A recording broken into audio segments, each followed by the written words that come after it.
Pressure is up. Places. Keep the doorways clear. Let's roll, please. Ready? And fire. Fire coming up. And background action. Action!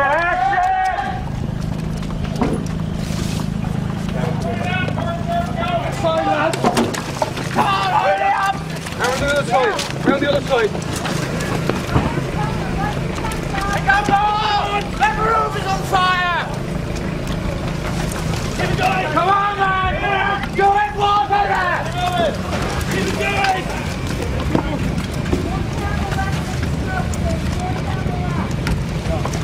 Come on! One left, Gavin. Go, go. Stand around, keep moving! Fire! I'm bringing him. Come around, both sides of the camera on the way to the house. Both sides. You know, Terry is an interesting director. He's one of the few directors that doesn't look at drawings. He just says, whatever you build, you know, I'll just shoot. I'll come in like a documentary crew. I'll shoot it. I mean, he doesn't really understand just shooting a bit of a set or a wall or one direction. And he changes his direction as the sun changes, always keeping everything backlit. So I needed to create an environment where he could move around and work in the style that he likes to work.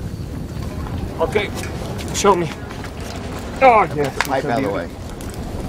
And you get the flying around in there. Ready? Yeah, four. You get completely inside the window. Yes. Steve, you don't want to use this monitor? You check me north here. I got you. Collapses with me north. So you want to roll? The structure, if you can get any lower and up. Okay, and Oh yeah, and then pan up to the chimney. roll it. Speed.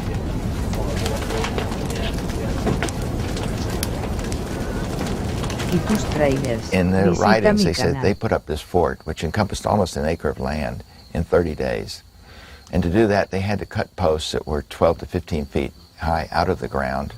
So they had to dig, 1,200 feet of trenches to put the posts in.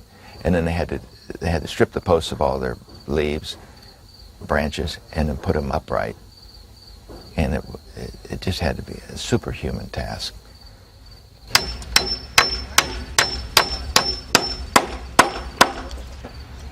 We built the fort out of local materials so that the clay and the wall and daub looked right. A lot of it is because I wanted to see how it would work.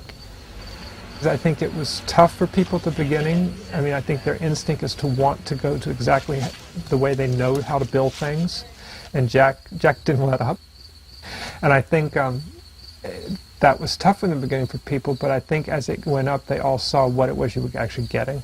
Well, the first thing I'm looking at are the condition of the fields around the fort, where after trees are cleared, this is what you would have, of course, that kind of weeds coming up.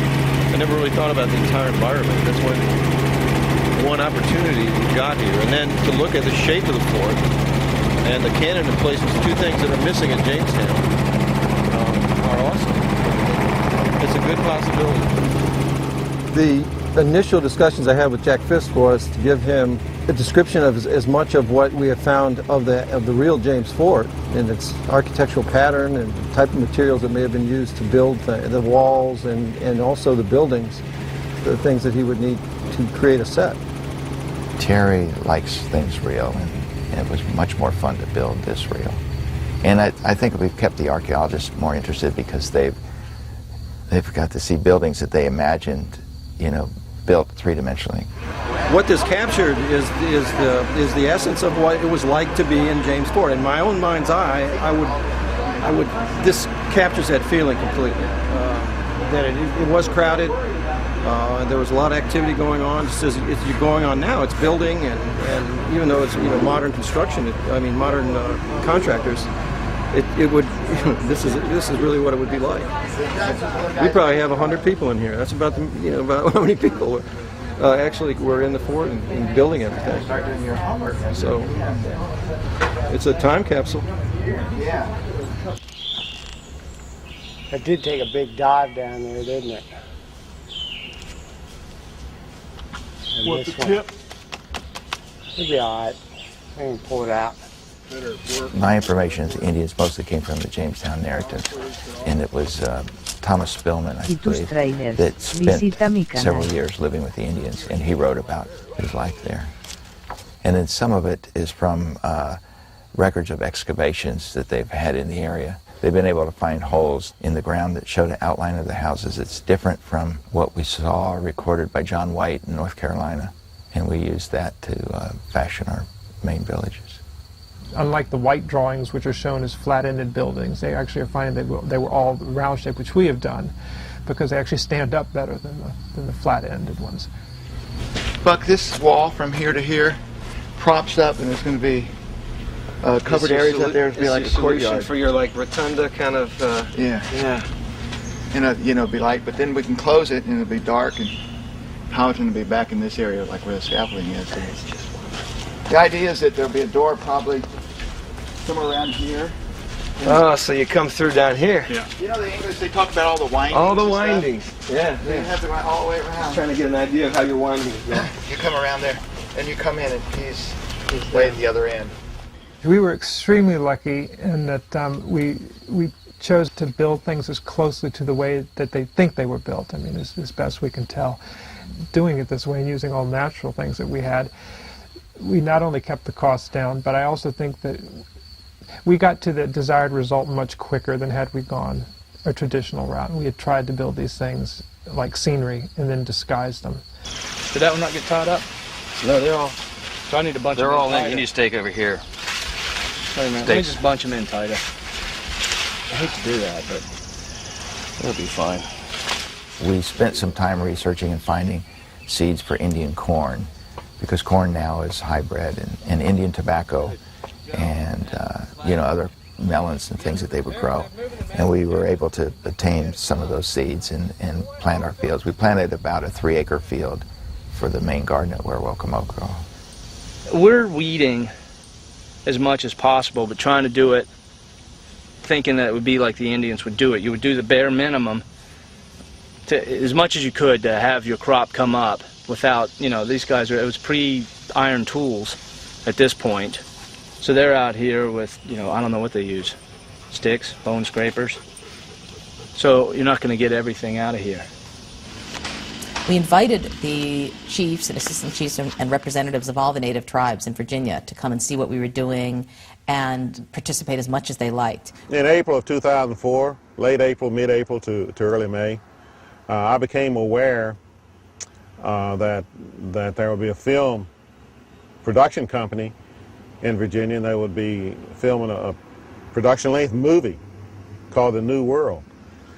My initial reaction to the term New World was one of, hey, what's new about it? We've been here 15,000 years, and it really rubbed me wrong that the title for this movie would be New World, so it started out on the wrong foot. I did, in fact, talk with Terry Malick, and he said, I think you'll be pleased with the twist that we put on the title, New World.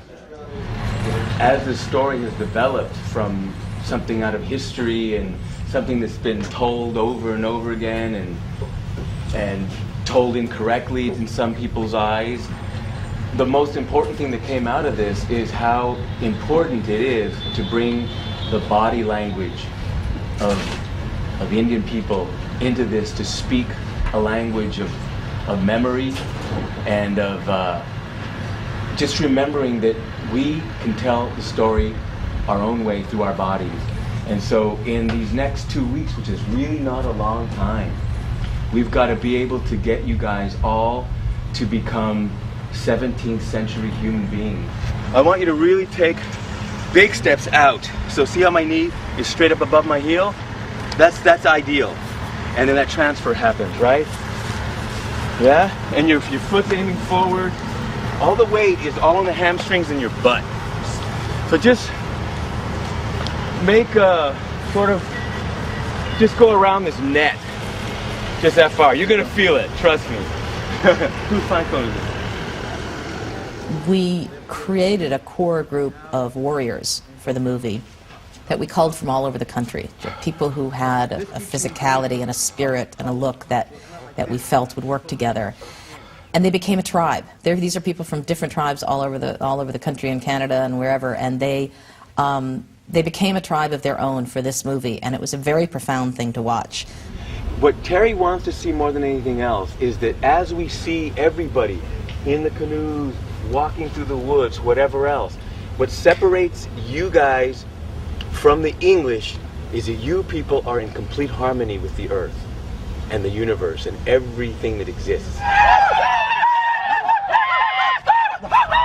I've been working with the guys to get to the core of their instinctive knowledge about bringing in, a totemic animal into the way they move, into the sounds that they make. Come on, conscious, give it up, man.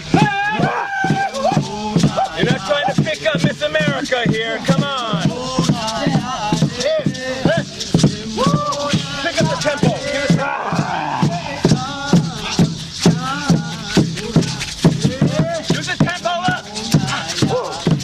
At first he was having us do all these crazy things like take a tennis ball, go through our legs, walk toe to heel, and you don't really know how effective that's going to be till you actually come out here and you're actually in the woods walking like that and you see all that balance where it all comes into play. And just him warming us up spiritually and everything, getting in tune with everyone that was here in this land 400 years ago. It's going to be particularly difficult out here because it's going to be hot, it's going to be nasty, you're going to be covered with mud. It's not going to be pleasant. The working conditions are not going to be pleasant. You're going to be working real hard. And the temperature's going to be way up there. Open your pan, crossed here. Don't rest it on your hip. That aims it into your face. Okay? Grip it right about here with this hand. Now you'll see you can balance it right there. Open the pan, fill the pan half full. When the pan is half full, you will close the pan. You'll bring the musket up to your face and blow the excess powder off the top of the pan cover. Slowly squeeze the trigger. Don't jerk it back. You will not squeeze the trigger until I tell you to. Oh, I'm sorry. I thought you said squeeze the trigger. I'm used to it. Once we selected our core colonists, then we brought them in for the training camp as well, and they learned, musketry, and they learned how to fire, they learned swordmanship. Unfortunately, accidents happen, as they often do. Right here. Do you want to stick these undercover? But I think they got the people to have a really good production. So this time, I want you to connect this, the frog. Let's like this, frog. Okay. So stay low, frog, from right there. Yeah. Nice. Now do a frog. Back bend, back to a frog. So it's gonna here. One of the great challenges of this movie was finding an actress to play Pocahontas. We searched for 8 months, starting in Virginia, moving throughout the United States and North America, and eventually through the whole world. It was only in the last month that our casting director, who was also casting for a different project and a very different sort of role, noticed the headshot of Koryanka Kilcher, who had been living in Los Angeles this whole time. We happened to be doing a camera test, and so we said, oh, come stand in front of this 35mm camera with no makeup and just yourself and see what happens. And I tell you, when we screened that footage, she just jumped off the screen at us. She has something really extraordinary. It's powerful and it's beautiful, and it's Pocahontas. It's who we saw as this character who would mesmerize John Smith and be strong enough to sway him from one course and lead him into another for periods of time. You have a journey from very beginning to, your death. It's just, and it's not even the loss of innocence, because see, already that's a very negative term. We don't lose innocence. You wouldn't have any concept of what losing innocence is. Life is a journey, and like your last little speech to John up at the end, right? Mm-hmm. It's a time, and it's passing, and now it's death. It's just next time. So you have to embody just every bit of that philosophy in every single thing you do. But from the beginning to the end of the film, that is your physical journey. With Koryanka, we're trying to find a way to segue her into the world of English speaking. So from that, starting from a place of gesture and body language and her own native language of Algonquin, She has to find a way to move into it slowly, so it will be through the body first. As she was starting to learn the words in the Powhatan language, we started to find gestures that would speak of those things. And sometimes they're very specific, very sort of like pictograph. They tell a real specific story. And sometimes it's just the way we talk with our hands. Bocateo, bocateo, bocateo. Okay, now we're cold. It's completely unusual that just a language that ceased to be spoken is going to be revived for the purposes of the film in order to bring the authenticity of having the people speak the language that was really being spoken here. Adequate. Sky. Sky. A little bit more of the... Sky. Yeah, that's right. Sky. Sky. Yeah, so that sounds more like a G. That's good. Bocateo. Fire. Fire. Fire. Fire. Yeah, good. The film is making a great deal of effort to be as authentic as possible in terms of representing the native people of historic Virginia. It's not generic Indian. It's actually going to be Virginia Algonquin, as Virginia Algonquins were back then. We did a certain amount of research into the look of the Algonquin particularly, really to arrive at an identification of this particular tribe, plus giving them each individual braves their own individual look. Think about as many people as you guys can handle per day that we could see at 1:30 when we have that show and tell for Terry. Whether it's really 3 is your max or whether you can do more, because I want to take this week to figure out what all the options are, like what's the best texture of mud, all the different ways you can do the mud, what's the best texture of ash, is it better on bare skin or is it better on, paint, like the ash, what if you sprinkle ash over a fresh paint, all those kinds of things. I know Terry's really, really interested in seeing texture and layers. It's chalky. It's kind of chalky. Yeah. This kind of freshens it up where it just looks like fresh. A stain. And it's got a little bit of a glisten, and it doesn't look quite as chalky. We had a lot of experimentation to do because it was worth just figuring out even the most ridiculous patterns. We'd try out any kind of texturing. We looked in all the possibilities of the various earths around at the time. Now this is going to be shaved. Oh, there's not going to be like an extension from here? All this is going to have, you're going to have more hair here. But we love all your wild stuff. Love all the wild.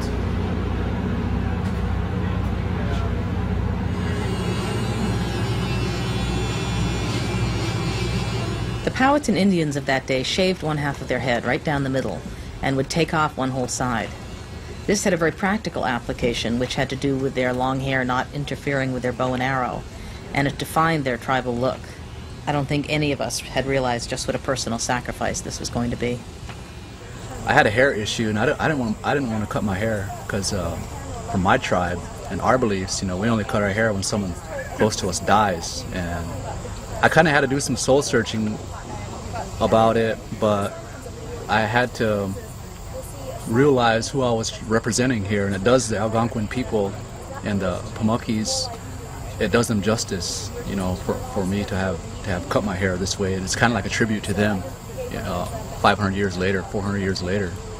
Now Smith had fought in the wars in Turkey and stuff. So one of the researches is that he used the falchion a lot, which is the thicker.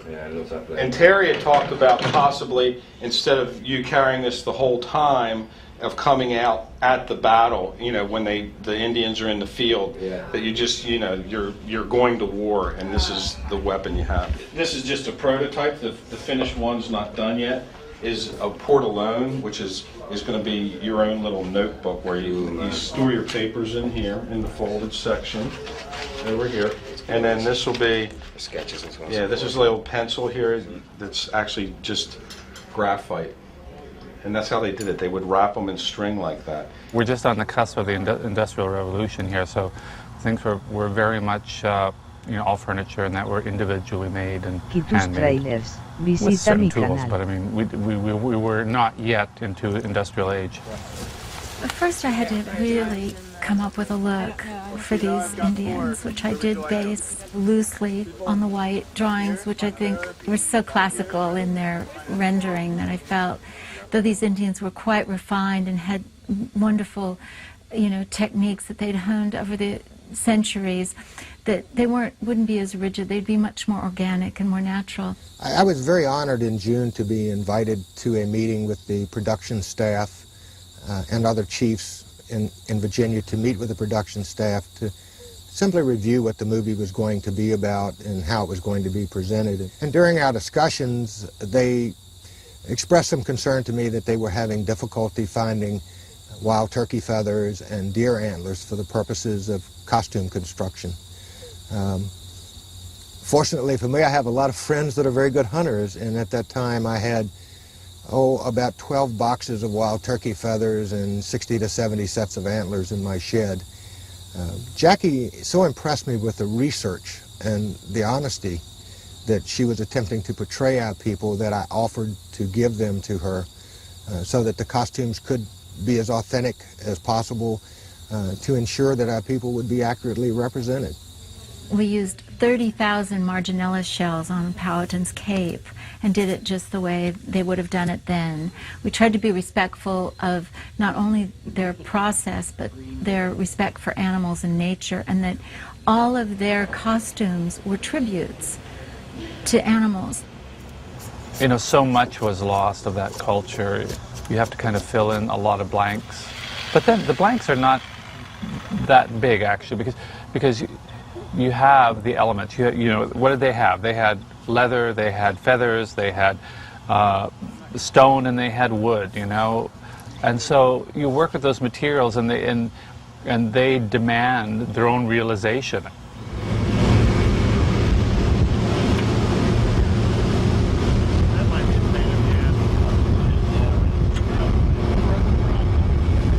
One of the biggest draws to Virginia was having these 3 replica ships literally 5 miles from our major set location. They were the 3 ships, the Susan Constant, the Godspeed, and the Discovery.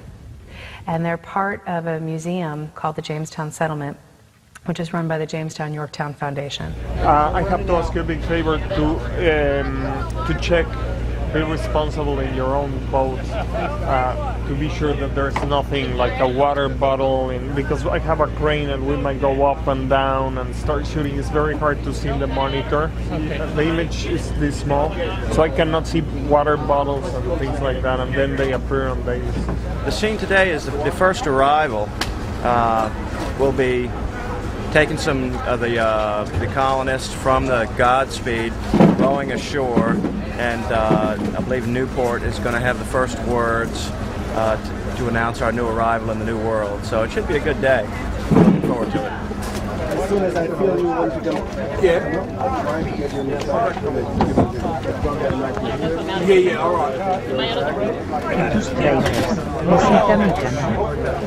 And it's better if I come down on that thing up there. The first day we did an enormous amount of work, and we were literally just thrown in. It's a pretty quick-moving vehicle, largely, this shoot, which isn't what I expected. 11 Charlie, take 1, B mark. Stand by, and background, action! Okay, now, yeah! Come on, Harry! Get to move it, move it!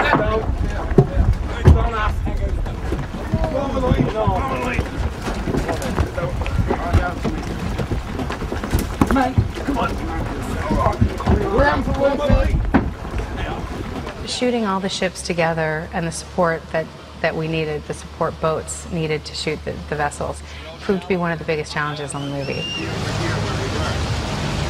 Can you get 1 or 2 shots off safely? Yeah. Great. Just go in front of the camera. I can get this out. Do me a favor, go in front of the camera and stay there as the boats go. Just react to it. Need to come in more. Hold on, guys. We got waves coming. This is good. This is good. Waves coming.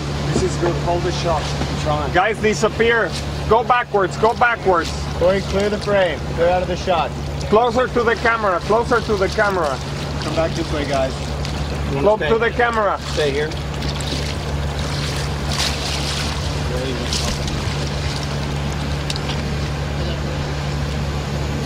Come in front. Cut. Let's cut. Go closer to camera. We lost the shot because we're on. Yeah. We had the boat sailing on the James River, we had it sailing on the Chickahominy River, and sailing and rowing on eight of the creeks off of the James and Chickahominy. Naturally, this gets everybody right in the mood, because along the way we're handling sail and working in conditions that would have been faced by the very same people that arrived on these vessels in 1607, right here in Jamestown. It makes, for us, it gives us a real-life experience of what these original settlers would have experienced. Can I ask you a favor? Yes. Could you hide behind this as much as you can behind this tree? Yes. And maybe get very low? Yes. No, hide this way. You don't want the English to see you. Oh, this way? Yeah. Okay. Let's go closer to them. Get closer. Somewhere in there. And now get small. Forget about these things. Yeah, like that. That's very cool. Okay. Zimmerman, pass me the camera. Getting 3 ships in a narrow river positioned properly and get all the support ships out of the way really proved to be a challenge. Can they move that boat away? I will check. They're positioning for the shot up top. Yeah? Why is that little boat has to do there? The tiny boat. Okay. If it's not working, they should be out, because second unit can be shooting here on Masterpiece, but you're not allowing it. We're already shooting. I will work on it. Roll. Get the boat out of position. 11 and a half. You guys come in sooner. Roll. Okay. And camera. Go, guys. That's beautiful. That's it. I love that. Disappear, guys. Okay, let's do one with less chaotic. A little more nicer moves. A ballet. Jimmy, let's go again through this. I thought that had moments of ecstasy. Yeah, but less ecstasy, more exquisite. Okay, go through these trees, don't pan that way. Okay, fine. Okay, roll it. Rolling. Rolling now. Here we go. Yeah. And action. Closer to the camera, somebody, guys. Somebody come in. Disappear. Let's do it again. That was the best! Okay, let's do one more. You have to be lower. That's the trick.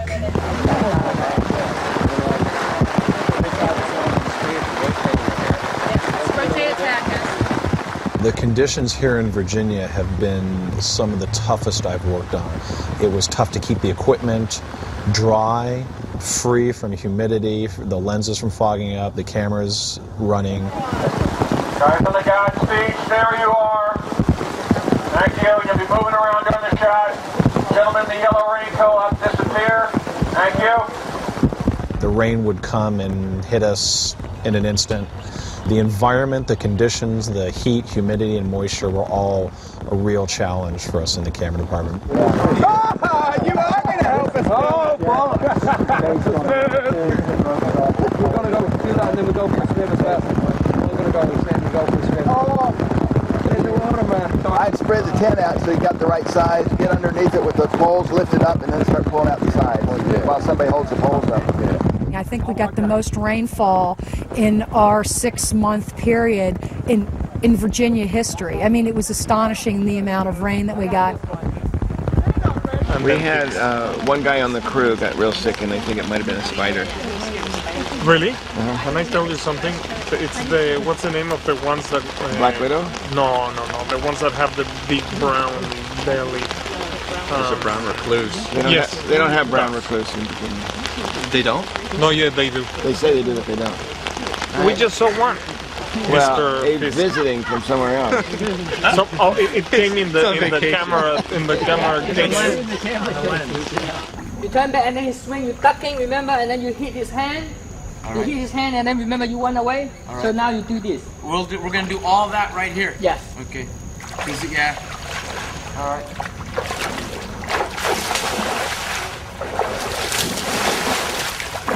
All right. You good? Yeah. Okay. So wait for. Yeah, and then we cut. We cut. Okay, I'll start from right here. So it'd probably be a good idea if he stops here, because No, there's a you platform. stop right here. This is the smart. You will be right here. Stop. Just float it off. Yeah. We're working on the John Smith who come in to try to go to find Indian the camp, the village for Indian, and this is the second fight scene, and he got captured by the Indian.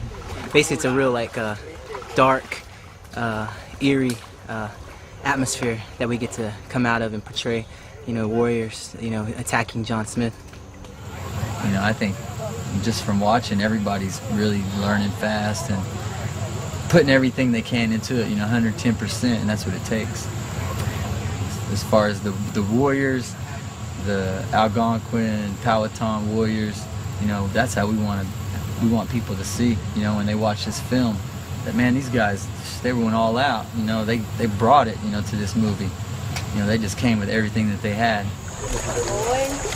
3600, take 40 mark. Speeding during? C mark. And running. And action!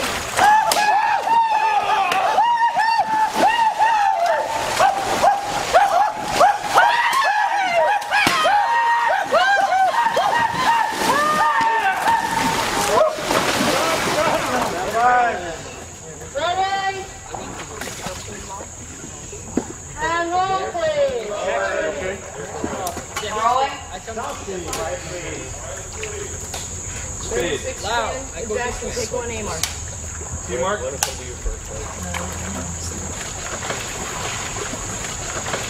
And action.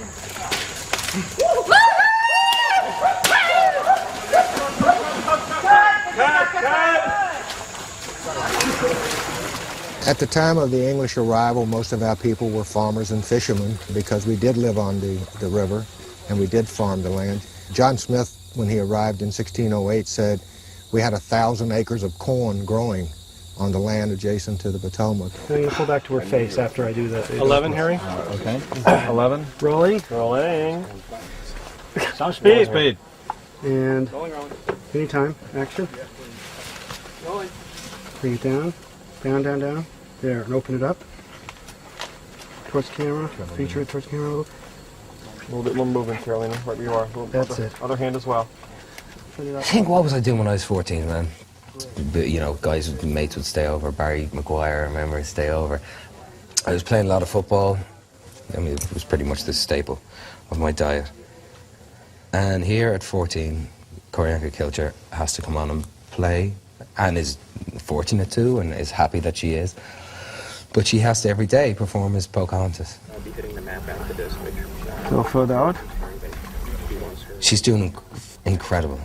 She's amazing. She's such an insane mix of lightness and darkness of spirit. But she has a smile that could light up both hemispheres at the same time, and she has just a depth of darkness which would make the world stand still and stop moving. I took this opportunity to come and join this film to represent my people. A long time ago, our ancestors and elders once roamed this part of the country, and a lot of the things that you see here is how my ancestors once lived also. You can take one of these paddles and work on shaping it. You have your hand on the inside, bracing against the inside of the pot. On the outside, you're using a paddle. This gives us not only texture, but also compresses the clay. And just like having like a credit card or a driver's license on a wet table in the summer, that it makes that stick. The fiber on this keeps this from sticking to the pot. Working within the village itself was very exciting. I think a lot of the native people enjoyed being in an environment that involved all these huge oaks, as well as these long houses that were, draped in mats and so forth, and especially within the Great Longhouse, Powhatan's location.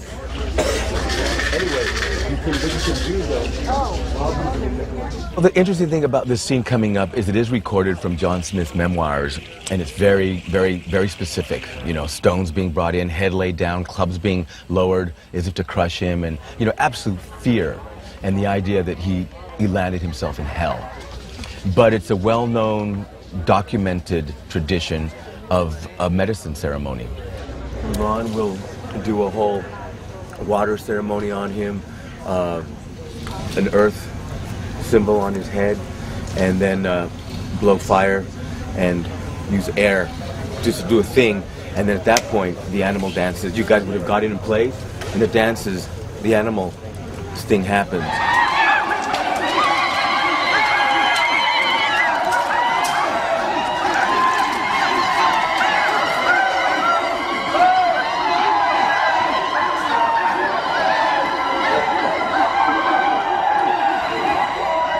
What Terry and I talked about early on in the beginning of our collaboration is that he would bring the European white man perspective of this history from their retelling, but we will simultaneously be telling a story reenacted through these ceremonies, through these dances, but from an Indian world view. There's something about the story that just reading it and thinking about it, the meat of it, the emotion of it, the passion of it, the pain of it, and the history of it is very much about the Native Americans. And to do today, which is a scene that I've been captured by a few of them and taken into their Wero Makomako. Yes. Yeah, man. HQ, in other words, Indian HQ. And they're all, you can hear the greeting they're giving me there. That's my point of view. That's why I'm here talking to you, because that's my point of view.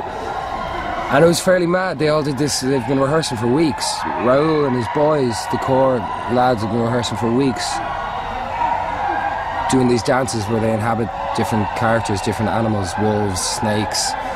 Raul, I think, was doing a chicken, and me, man, they were in it. They were so in it. It was fun. It's like having this snake and going into, animal style. I got to get wild, have the actual snake skin on me. Get to get wild, and kind of slither through, and it was good. And it's tiring, but it was good. This right here, this is called Tiro Hajo. My great-great-grandfather's name was Crazy Snake, so I wear this in honor of him, Semino, Mado.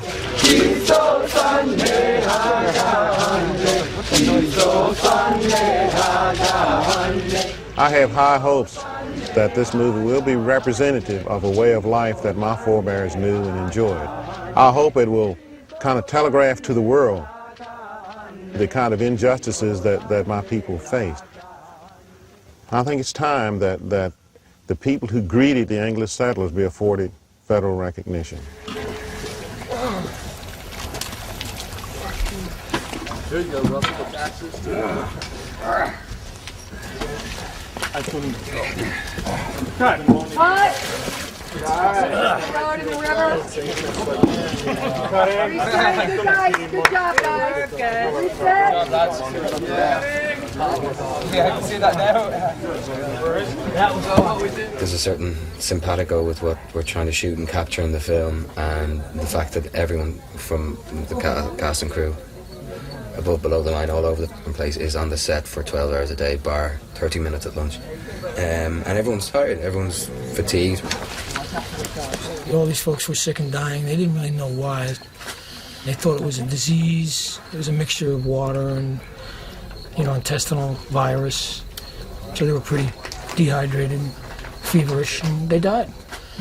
Thanks to the natives and thanks to Pocahontas, a few survived.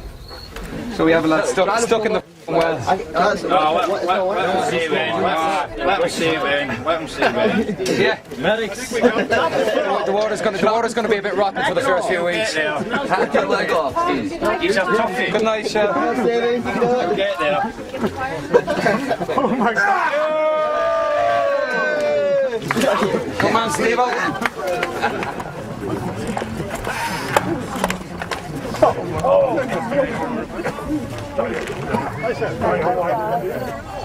When the crew gets out of the way and you see just the cast who looked into the fort here, you kind of have to pinch yourself and you go, wow, this is what it actually looked like.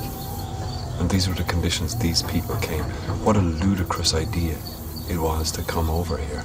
Or what sort of, you know, I mean, what did you expect that this, in 400 years, America is now what it is? You know, that whole notion of discovery and taking risks to go into really the unknown. There aren't many places left where men go into the unknown. I mean, for themselves. You realize how these people really suffered and what they really went through. And as we get really lucky, we get to be the ones to tell their story. So it feels like you're not just doing a movie, you're doing part of history. We get to see things, do things that probably only they did. I guess, like he was saying, it's just being able to see it almost through their eyes. In fact, there's been a few times it's almost been scary. We're sitting around. It's like a lot of us just met, and we basically stay together now. And it's like we've known each other in a prior lifetime almost. It's, if there's reincarnation, hey, we might be some of them. All right, guys. So here's our shot. I see. Camera handheld under the church, looking out towards the river. We'll have Noah and some colonist background. Everybody in the church, if you're in the church standing around, fall back to the back side of the church. Just give us some room up front here, please. Move yourselves back. Thank you. The great thing about filming on location is you're on location. When it rains, it's raining. And we'd film in the rain. We'd film in blustery conditions, you know, conditions that weren't great for sound.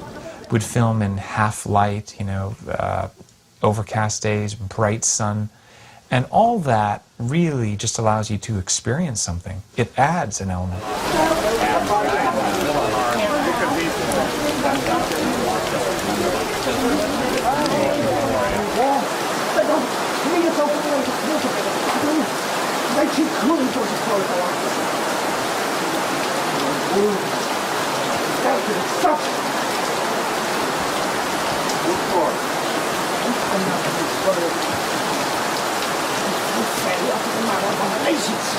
They're thieves and murderers. The good earth of this dirty of the burning wars.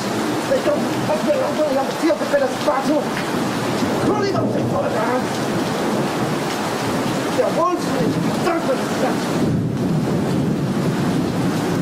It's vital to recreate as similar conditions as you can. Otherwise, it is about artifice and makeup and you know, lighting effects and things like that. I mean, I love the fact that Terry doesn't use lights. You know, the mere fact that there aren't sort of cables and lights all around the place creates a very solid reality that, you know, affects all the people working on it. The way Terry likes to shoot and the spontaneity with which he likes to aim and frame the camera sort of excludes any opportunity to artificially light a scene. And it was more about keeping the lighting equipment out of the shot than to actually use it to light the shot. Jack, can I say something? Just that, you see, right there. It took a while for Chivo to accept and to sort of change the way he looks at a scene. It was a process that both he and I had to get used to, because he and I have done some very large lighting setups on various movies throughout the years. So our solution to a lighting challenge would be to add light. In this movie, it would be to find a direction where the natural light can be used to light the scene instead.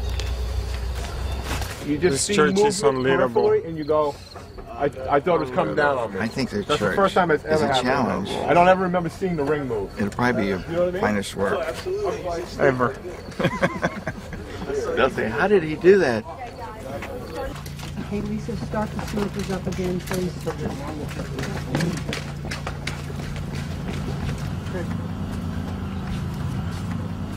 It was amazing for me to really see the changes and go through the changes from just being in the forest, the carefree life, just listening to birds, swimming in the river, just really, really happy, and being really confused and having all these things happening around me, and then going through all these different ups and downs, and then finally on the end becoming at peace with everything after I've gone through all these things, and I live a totally different life and have a son and a husband.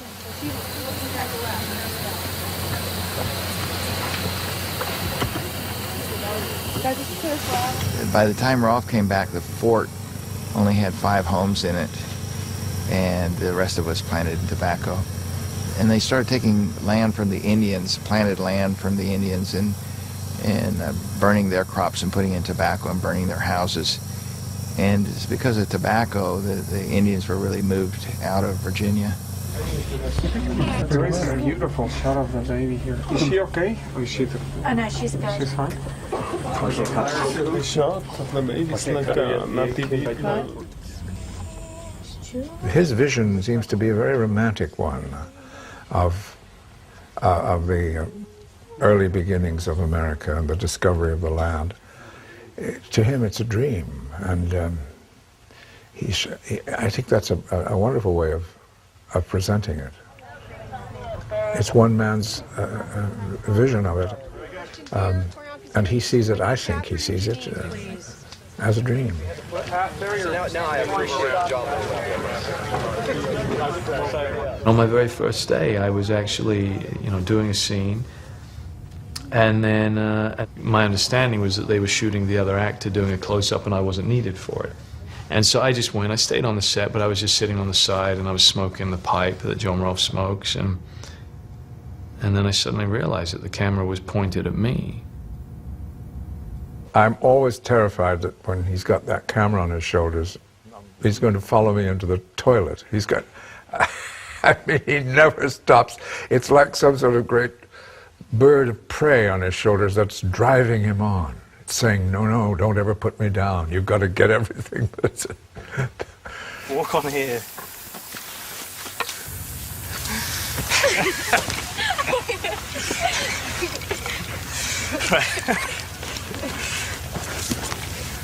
It was very funny at times because Terry liked Jack Fisk to create the houses and the locations so that he could shoot 360 degrees.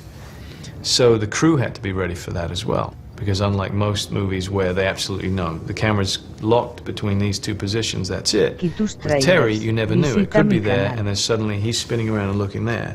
So you can't have, a bunch of, the gaffers and everybody, or the craft service set up right there. But, and I couldn't stop laughing on my very first day when he did do this thing to me, where he just suddenly turned the camera on me and said, "Christian, do whatever you feel like doing, walk up and down, do whatever you want to do." And so I did start doing that, and I realized that, okay, there was a bunch of crew over there, so if I walked over there, what were they going to do? So my bloody-minded nature, I was like, I'm going to go take a look, see what they do. So I did. I started walking over there, and they were running.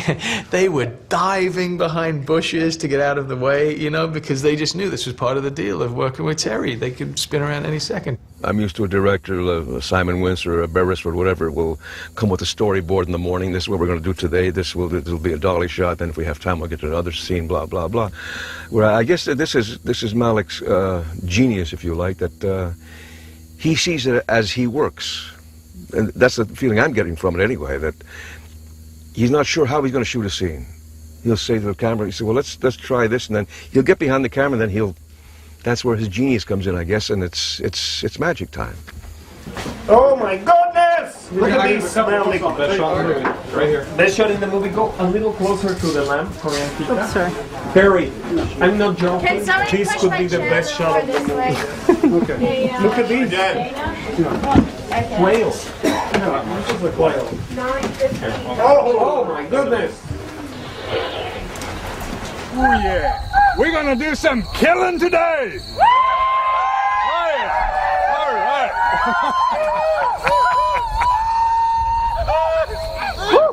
As the battle grew closer, we then had a couple of weekend rehearsals where Andy would work with the extras and the core guys to choreograph and finesse the battle scene. And so then when we got there, it was really basically just a matter of, you know, which way are we looking first, what we want to do first. And we basically started big, and the first couple of days, it was Terry and Andy, all of us working together to get the big scenes. The rehearsals we did were basically like fighting techniques. Had 4 different groups, and each group had different stages that they had to follow, format that they had to follow. In my group, I was number 2. Number 2 is where we wrestle to the ground. We do a couple swings, wrestle to the ground, get back up, do swings, wrestle to the ground, and then somebody takes a fall, which means I either kill him, take his own sword, stab him, and come out victorious. And it's pretty complex. It looks really complex when you go fast. We try to keep our pace really fast, so it looks tighter. It looks more a lot of movement, more active. And that's one thing I noticed with all the groups together. You know, is whenever it was quick and fast and everybody was going like that, it looked real. And that's what we try to do: get as real as we can, and that's getting close as we can to hitting them, but not. Wait, pass the camera. Go. All right, sorry. Go. Too many. Okay, but that's okay. Keep speed going. Keep running into it. Stop, man. Go. Back up. You keep back up. Keep go forward. Okay, do it again. Go. Down. Go. Blocked out of the way. Forward. Go. Check back. Go check back. Chase it. Go. Step back, check back. Yeah, end up here. When he go here, fight, until this guy rehearsal. He stop the saw in here. We trap back with him. Go. He killed this guy, and this guy will run in front of your camera. So when one of the last moves, the guy comes in to me, I grab him here. You go like this. I lead him back towards you. Yeah, but you should keep him. Yeah, but this moment you should keep him in the room because the guy will come in. The two guys are coming in straight off the back of that. So when I have him and I start pushing you, Jimmy, when I start pushing you back that way. Yeah, and then you start going. Go even more than I'm actually pushing you. You know, take yourself a couple of yards. Yeah. Background.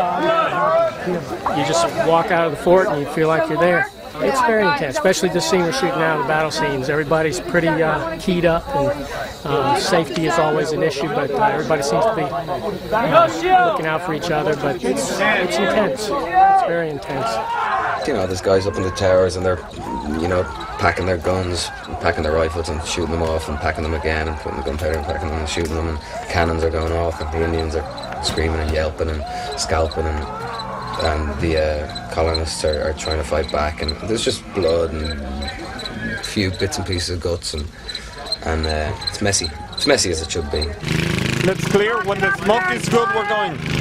She's lighting up. Lighten up! Cut the smoke. Cut the smoke! Kill the smoke! Cut the smoke! Let's burn the fort. Don't tell Jack. Let's burn it. Billy, let's go! Come on! Back here! Yo, Pablo, cabrón, why is that you didn't run like that the first week? Here we go. Here we go. I got a gun over here. Ready? Okay. Here we go. Run and fire. Okay. Here we go. Here we go. Wait. Here we go. Ready? Stand by and fire.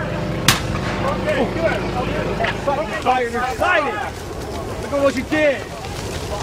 In a way, those original keepers of the land should have been the people that they listened to and learnt from.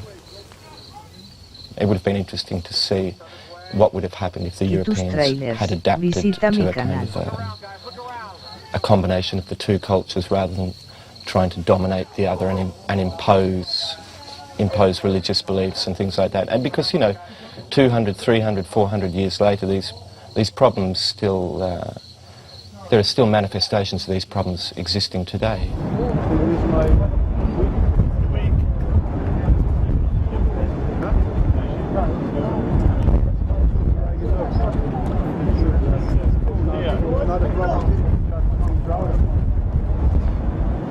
Stand by your seat, please. This experience has definitely changed me.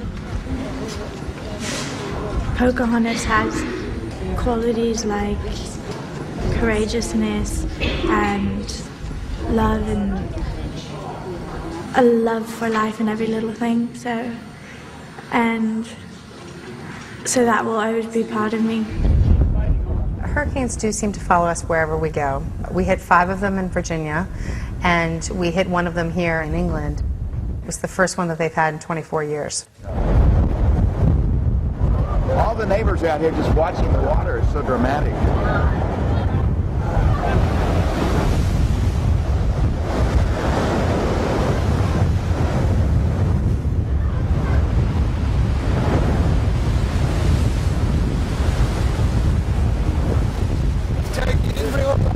Out on the river that day.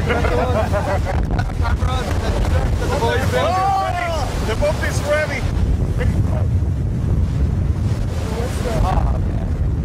Whatever we do quickly, or we're losing more and more life. Losing what? Life.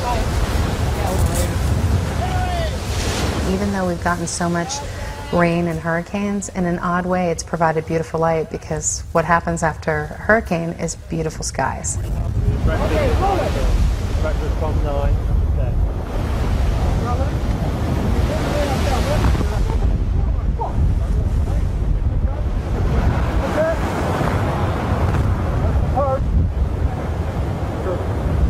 Good work from now on in. Look down into the sea. Good, Carla.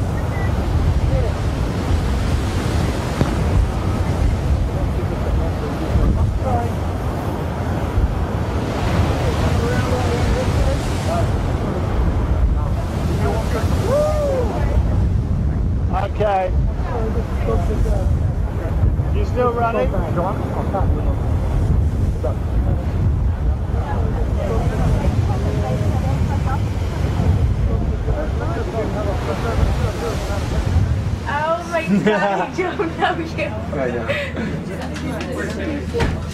Yeah. Mad, isn't it? What? Crazy, isn't it? The title of this I just see my face so long. documentary is The Death of John Smith. The Death of John Smith. Like, oh. Yes, darling. Just give us. Would you like some help? I'm just a bit behind. If you could be preparing some, I'm using acetone because There's the something remover's I'm not. prepared earlier. Yeah. Blast. Wasn't the easiest time, but it doesn't have to be easy. It's not This is it, isn't it? It's about enjoying it, and I enjoyed it, but it wasn't necessarily the easiest. Am I here? But it was great, yeah. I'd do it again in a heartbeat. Loved it.